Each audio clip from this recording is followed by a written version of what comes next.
जय शिवराय, जय हिंद, जय महाराष्ट्र. मी गणेश रहाटे मुगे मुगुण तुमच्या सर्वांचं खूप खूप स्वागत करतो आपल्या यूट्यूब चॅनलवर. चला तर स्वामी कृपेने जी सेवा घडते तर त्याचा लाभ घेऊया. श्री स्वामी समर्थ.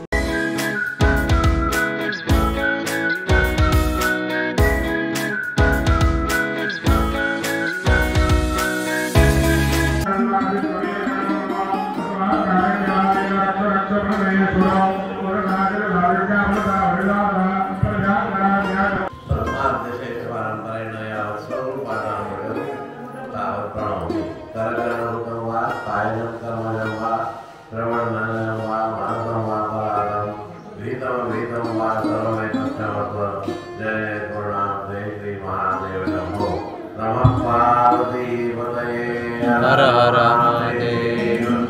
एका नृत्य आणि स्तुत्य कार्यक्रमाच्या निमित्तानं आपण एकत्र आलेले आहोत. आपण हे आज या ठिकाणी आपल्या 100 वर्षाच्या निमित्तानं तुला कार्यक्रम केलेला आहे. हे भाग्य फार कमी जणांना असतं. तसं कलियुगामध्ये जर आपली आयुष्य मर्यादा बघितली तर धर्मशास्त्राच्या दृष्टीनं 100 वर्षाची आयुष्य मर्यादा आहे.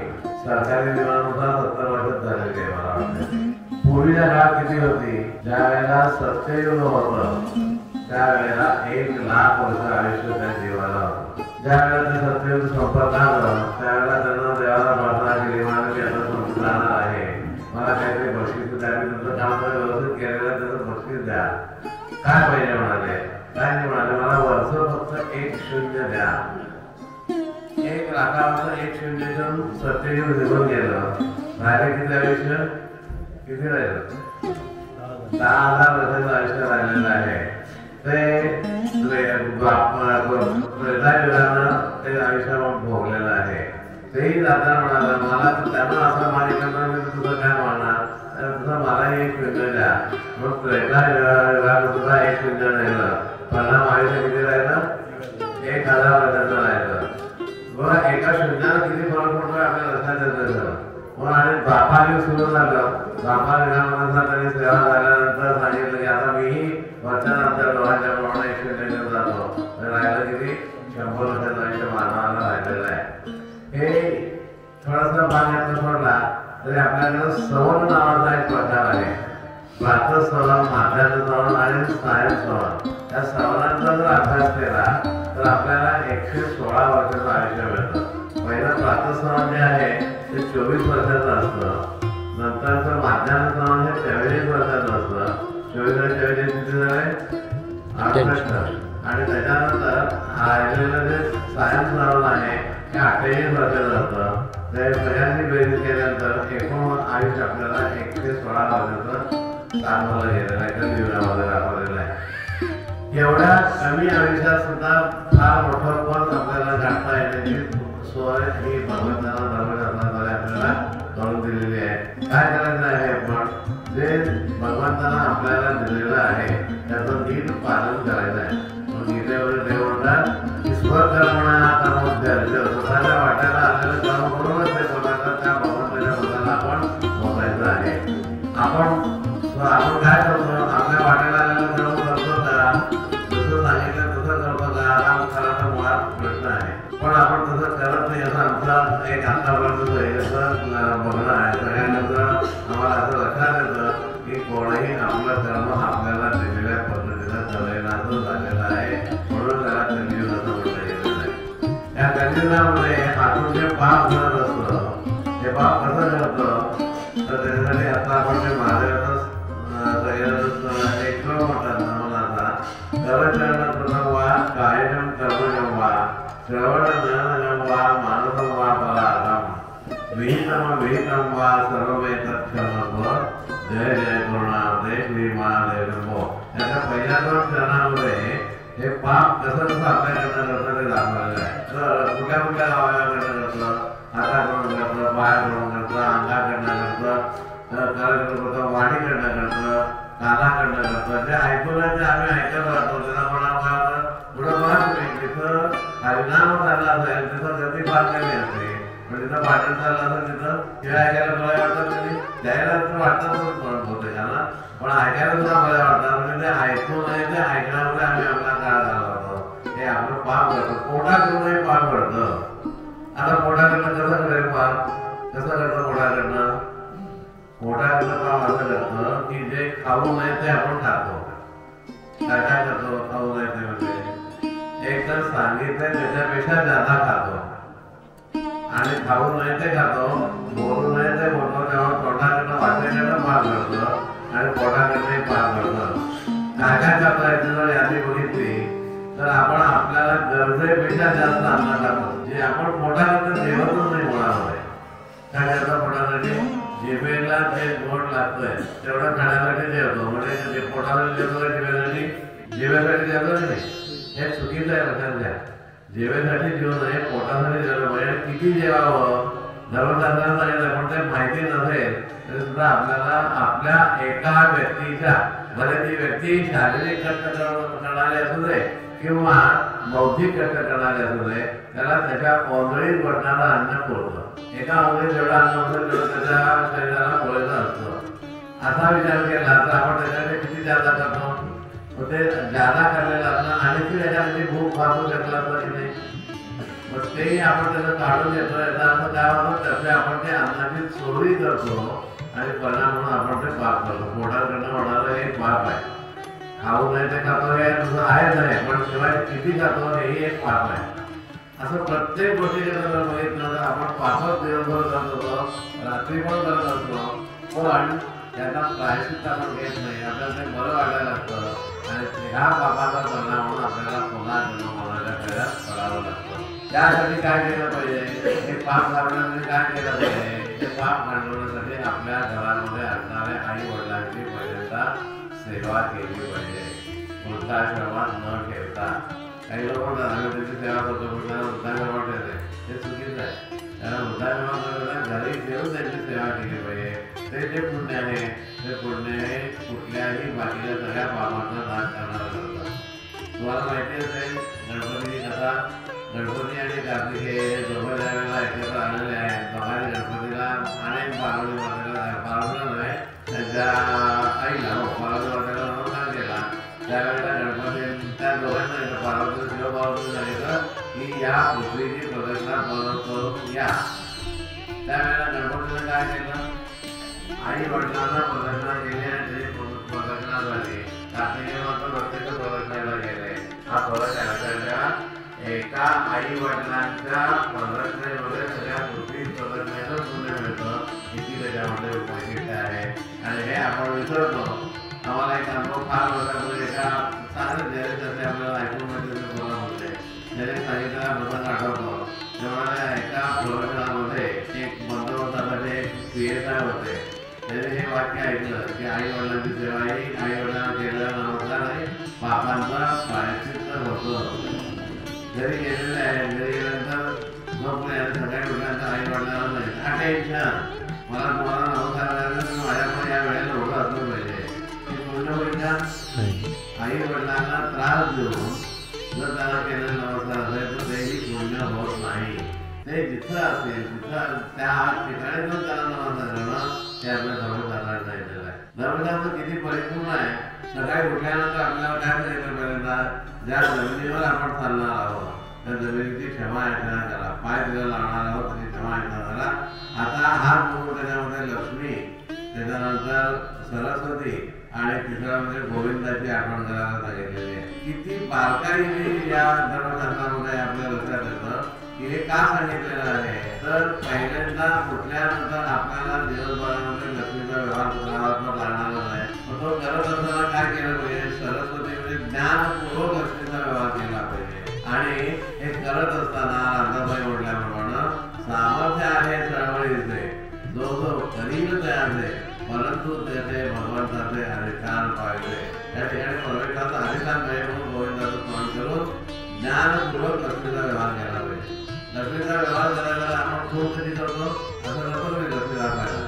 म्हणजे अग्रभागानं हाताच्या बोटाच्या अग्रभागानं लक्ष्मीची कोण होतो. ते लक्ष्मीचा कोणताही व्यवहार हा बोटाच्या अग्रभागाशिवाय होत नाही. म्हणणं लक्ष्मी उचलता म्हणून टाकून येतात पुढे उचलता येत नाही. म्हणजे एवढ्या करता पहिल्यांदा या लक्ष्मीला इथं या बघा, मधल्या भागामध्ये सरस्वतीला बघा आणि खालच्या भागामध्ये हाताच्या या गोविंदाचं स्मरण करा असं आपल्याला सांगितलेलं आहे. हे झालं की मग उठा अंतरातनं आणि आरशामध्ये स्वतःचं तोंड बघायला सांगितलेलं आहे. प्रभू रामचंद्रांनी धीरतेला दाखवताना अशी दाखवलेली आहे की आरशामध्ये तोंड बघायला सांगितलेलं आहे. आम्ही बघतो का? नाही. मग बघायला पाहिजे, पण कशासाठी बघायला हेही कळलं पाहिजे. दिवसभर आम्ही जे काही करू त्याला असं म्हणण्याची पाळी होती की कोणाचं तोंड बघायचं, आपलं बघितलं असं म्हणण्याची पाळी येईल का? म्हणून पहिल्यांदा आपलं बघून ते असं आपल्याला जवळ जातात आपल्याला आता कित्येक गोष्टी आपल्या समाजाला झाल्या आहे की आपल्या आता ते जागे करत आहे, मग आम्ही त्याच्याकडे दुर्लक्ष करतो. खरं तर थोडंसं तुमच्या मला त्या काही पाळी येणार आहे, पण आपल्याकडं महिलांना पट्टा बांधायला सांगितलंय का? पेटा तिथं आता बांधलेल्या दिवसाला सांगितलंय का? बायकांनी सवाटच्या बायकांनी विजय करून डोक्यावरनं पदर घ्यायचा आहे आणि केसाच्या वेड्या घालायच्या आहे. काय प्रकार आहे हा? फॅशन शो आहे का धार्मिक कार्यक्रम आहे हेच कळत नाही असं झालेलं आहे. असं होता कामा नाही. तिथं मंदिरात जायचं आहे, तिथं वेळीही असलीच पाहिजे, आता बांगड्या असायलाच पाहिजे, तेव्हा कुंकुमे असलं पाहिजे, तर त्या मंदिरात गेल्यानंतर त्या धर्म कार्यामध्ये सहभागी झाल्याचं फळ आपल्याला मिळतं, नाही तर पाप पत्रामध्ये पडतं. पाप कशा प्रकारे होता आपण बघायला पाहिजे. हा एक प्रकार पाप होण्याचा आहे, लक्षात ठेवा. पुरुषांनी सुद्धा डोक्याला छान स्वरूपी टोपी घातली पाहिजे. आम्ही घालतो का? मग आम्ही पाप करतो शरीराकडनं. या शरीराकडनं होणाऱ्या पापाची गणना सुद्धा आपल्याला होत नाही. खाऊ नाही ते खातो का नाही? आता नसते. मग हे जे खाणं आहे हे सुद्धा कसं आहे, पाप निर्माण करणार आहे. लक्षात घ्या. अशा प्रकारचं हे जे पाप आहे घालवता कसं येईल तर सत्यवचनांना घालवता येईल. आम्ही आता तुम्हाला या निमित्तानं एक नियम नाही, आपण कधी खरं बोलतो का? कधी घरात तरी खरं बोलतो का? बाहेर जर बोलतो का? कुठेही खरं बोलत नाही. मग आता आम्ही समजा तुम्हाला नियम दिला, खोटं बोलण्याचा नियम आहे, जमेल का? आजच्या ह्या प्रसंगानं कधीही खरं बोलायचं नाही, हा आमच्याकडनं नियम घेतो तुम्हाला, जमेल का? का जमणार नाही? कारण काय आहे की चहाची गरज आली की चहा पाहिजे हे तरी खरं बोलावं लागेल की नाही? भूक लागली की जेवण पाहिजे हे ते खरं बोलावं लागेल की नाही? तर तेही नाही म्हटलं तर भुकेच्या पोटी मरेल, मेल्यानंतर मेला एवढं तरी खरं होईल. अखंडपणानं जसं खोटं बोलता येत नाही, पण याच्या बोलत आहे की खरं मात्र अखंडपणानं बोलता येतं.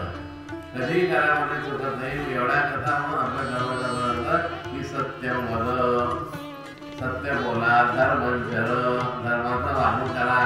का? की आपल्या दृष्टीसमोर आपल्याला मुक्तीची कल्पना ठेवलेली आहे.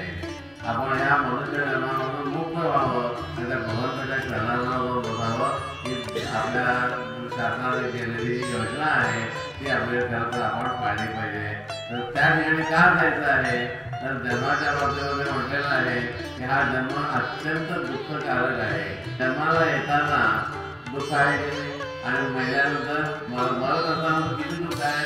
मरत असताना धर्मशास्त्र सांगतं की एकाच वेळेला 100 विंचूट असले, बरोबर आहे ना? 100 विंचूट एकाच वेळेला टसले तर जी काही विषबाधा होईल त्याच्यातनं काय दोन प्रकारचा नाश होईल, त्याचं मरण जे येईल ते इतकं दुःख हे मरणाच्या वेळेला सगळ्यांना प्राप्त होतं. लक्षात येतं किंवा नाही येत, ज्याला शुद्ध आरोग्य लक्षात येते, पण हे मिळतंच मात्र. आणि त्यातनं पुढं कुठल्या जन्मात जाणार आहे हेही कळत नाही. त्यामुळे पुढच्या जन्मात आपण आता काही चांगलं केलं नाही तर जाणार आहोत, ते लक्षात घेऊन आपण सातत्यानं चांगल्या गोष्टी आपण केल्या पाहिजे. ही एक गोष्ट आम्हाला या ठिकाणी आवर्जून सांगायला गरजेचे वाटते. आता हा लोक कार्य केलेला आहे, हा बरोबरच चांगला केलेला आहे. काही थोड्या सुटे राहतात, सुटे एवढ्या मोठ्या कार्यक्रमामध्ये थोडा राहणार का? रामराम म्हणाले ना की यथा सांगते कर्म काही घडेना, घडे कर्म ते पुण्य गाठी पडेना. रामदासांनी सांगितलं त्याचं खोटं होणार आहे का? खोटं होणार नाही, पण आपण ते चुकणार नाही म्हणून मुद्दाम सुद्धा जायचं नाही. जास्तीत जास्त चांगलं करत जाणं हे आपलं काम आहे, ते आपण सगळ्यांनी करावं. त्यावेळेला आपल्याला या भगवंतानं नागराजाने म्हणून आपल्याला आपल्याला सांगितलं की नागराज कसे जेव्हा आपल्याला या ठिकाणी दृष्टांत देतात वगैरे त्यांनी सांगितलेलं आहे. तर या सगळ्यांनी या देवाची उपासना करावी आणि भगवंताच्या परमसौख्याची प्राप्ती करून घ्यावी. या अखंड ग्रामस्थांनाही ती प्राप्ती व्हावी. या निमित्तानं काही गावातले लोक येऊ शकले असतील नसतील तर सगळ्यांना भगवंतानं काय केलं पाहिजे? कृपा वर्षाव केला पाहिजे, कृपा वर्षाव केला पाहिजे. नुसती कृपा दिली पाहिजे नाही, कृपेचा वर्षाव केला पाहिजे. नको असलं तर त्याच्यावरती कृपा झाली पाहिजे. एवढीच आपण त्याच्याकडे प्रार्थना करूया आणि या ठिकाणी आपण थांबूया. खरं तर तुलना कोणाची करायची हा एक विषय असतो. खरं तर आता मला वाटतं सगळ्यांना भूक लागलेली आहे, त्यामुळे त्याचं काय ऐकण्याकडे कोणाचं मन नाही आहे ना. आहे काय पोटात त्यांनी गेलं पण ते काय आहे, तुलना कोणाची करायची या तुलनामध्ये तुकारामांचा अभंग आहे. ते महाराज म्हणाले की जो म्हणेल हरी त्याची बायका पोरे बोपा मारी. त्याच्यानंतर म्हणतात त्यातून जो म्हणेल हरी त्याच्या संसाराची जुळदाण करी. का म्हणे त्यातून जो म्हणेल हरी त्याची तुलना कोण करी, त्याची तुलना होत नाही. जर अशा पद्धतीनं भगवंताला अत्यंतिकरण करतो, तो स्वतः देव पहावया गेलो, त्याचे देवाची मोगरी ठेवलो, त्या देवाची तुलना करता येईल का? आणि देवाची तुलना करतो आई वडील देवाची नाही, त्याची तुलना होती का? हे व्यावहारिक प्रतिकात्मक आहे हे लक्षात ठेवलं पाहिजे आपण सगळ्यांनी. आणि जे काही तुलना केलेलं द्रव्य आहे, आता इथं साखर केली, खरं तर कोकणामध्ये साखरेची तुलना हा एक थोडासा विरोधच आहे. कोकणामध्ये बिझनेस काय आहे, नारळ आहे. नारळानं तुलना करणं योग्य आहे. तांदूळ मिळणार आहे, तांदळानं धान्याची तुलना करून तांदळानं केलेली चांगली आहे. पण साखर बाहेरची त्याच्यावरती आणायची याची तुलना करायची हे योग्य वाटत नाही. केली म्हणून चुकलं नाही, पण योग्य तिथं त्या प्रसंगाला अनुरूप वाटत नाही. ज्या आपल्या भागातले मिळतात त्यांना त्याची तुलना करणं हे जास्त चांगलं असतं. द्यायलाही आनंद होतो, घेणाराही त्याचा आनंद होतो असं आहे. आणि दिलेलं जे तुलना केलेलं जे द्रव्य आहे, ते द्रव्य म्हणजे पैसा नाही केलं, जे काही धान्य वापरलं जाईल, जे काही वापरलं जाईल, ते उपस्थित सगळ्यांना थोडं थोडं त्यांना वाटलं पाहिजे. म्हणून एकाला सगळं देऊन टाकलं असं होता कामा नाही. हे लक्षात घ्या. हे त्या तुलना विषय विधीचा हा विषय आहे की सगळ्यांना तो प्रसाद होताना होतो. त्या ठिकाणी मगाशी थोडं सांगितलं की 105 वर्षाचे 1 वर्ष होऊन गेले, आता यांचं 100 झाले. यांना आपण 116 वर्षाचं आयुष्य भगवंताकडे मागूया आहे त्या मगाशी सांगितल्याप्रमाणे आणि या ठिकाणी आपण थांबूया. पुंडलिका विठ्ठल तुकाराम महाराज की जय. श्री गुरुदेव दत्त जय. तर आजचा ब्लॉग तुम्हाला कसा वाटला ते मला कमेंटमध्ये नक्की सांगा. व्हिडिओ आवडला तर लाईक करा, आपल्या मित्रमंडळासोबत परिवारासोबत सगळ्यांसोबत शेअर करा. खा प्या मस्त, आपल्या प्रजांची काळजी घ्या. जय शिवराय, जय हिंद, जय महाराष्ट्र. श्री स्वामी समर्थ.